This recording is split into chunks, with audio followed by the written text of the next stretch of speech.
आमदार संजय गायकवाड आपल्या बरोबर आहेत। संजय गायकवाड जी राज्याच्या ज्या मुख्य सचिव आहेत सुजाता सौनिक त्यांनी कोर्टामध्ये प्रतिज्ञापत्र सादर केलंय की तुमचे जे नेते आहेत एकनाथ शिंदे ज्यावेळेस मुख्यमंत्री होते त्यावेळेस त्यांनी 57 लाखांचा अपव्यवहार जो आहे तो अमृत योजनेत केलेला आहे। अशा पद्धतीचा खुलासा जो आहे तो माजी विरोधी पक्षनेते विजय वडेट्टीवारांनी आज माध्यमांसमोर केला।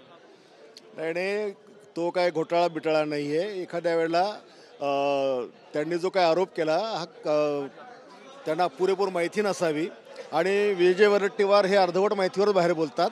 हे जे काही ते बोलतात त्याच्यामध्ये काही तथ्य नाही आहे। तर सातत्याने राजीनामा सत्र जो आहे तो तुमच्या महायुतीमध्ये सुरू आहे का? धनंजय मुंडेंच्या राजीनाम्यानंतर आता कोकाटेंची पण राजीनाम्याची मागणी जोर धरून बघा, धनंजय मुंडेंचा राजीनाम्याची मागणी गेल्या 3-4 महिन्यापासून देशमुखांच्या हत्याकांडापासून चालू होती। त्यांच्या राजीनाम्याला उशीर झाला हे सगळे मान्य करतात, परंतु जो कोकाटेंचा जो विषय आहे त्या कोर्ट आज जो निर्णय देईल त्यानंतर त्यांच्या राजीनाम्यावर निर्णय होईल। खरं तर आपण पाहिलं की सत्ताधारी विरोधक आमदारांचं आंदोलन जे आहे ते सध्या पायऱ्यांवरती सुरू असल्याचं आपल्याला पाहायला मिळतं। कोश्यारी ते कोरटकर छत्रपती शिवाजी महाराजांचा अपमान करी भाजप असा बॅनर घेऊन जो आहे तो विरोधक जे आहेत ते आता विधान भवनाच्या पायऱ्यांवरती आक्रमक झालेले आहेत। आज अर्थसंकल्पीय अधिवेशनाचा 3रा दिवस आहे आणि 3ऱ्या दिवशी सुद्धा आपण पाहू शकतो की विरोधक जे आहेत ते सातत्याने आक्रमक होताना पाहायला मिळतं। ते काल विरोधकांच्या आक्रमकतेमुळे खरं तर संतोष देशमुख हत्या प्रकरणामधले फोटो आणि व्हिडिओज बाहेर आल्यानंतर अधिवेशनाच्या दुसऱ्याच दिवशी अन्न व नागरी पुरवठा मंत्री असलेले धनंजय मुंडे यांचा राजीनामा झालेला होता आणि आज अर्थसंकल्पीय अधिवेशनाचा 3रा दिवस आहे। 3ऱ्या दिवशी आपण पाहू शकतो की विरोधक आमदार जे आहेत ते पायऱ्यांवरती आंदोलन करताना पाहायला मिळत आहेत।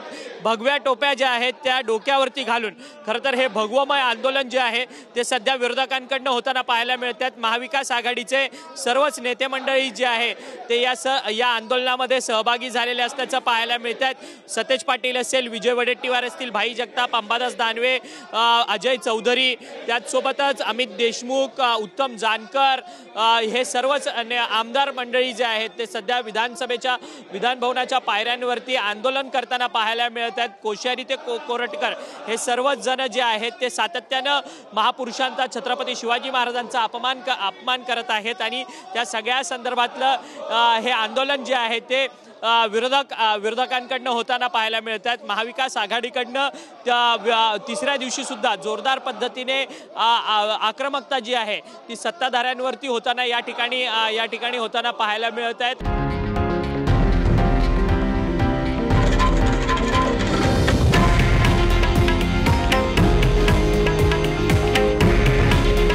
हे आहे देशातील नंबर 1 न्यूज नेटवर्क आणि आपण पाहत आहात TV9 मराठी। काळजी तुमची, हित महाराष्ट्राचं।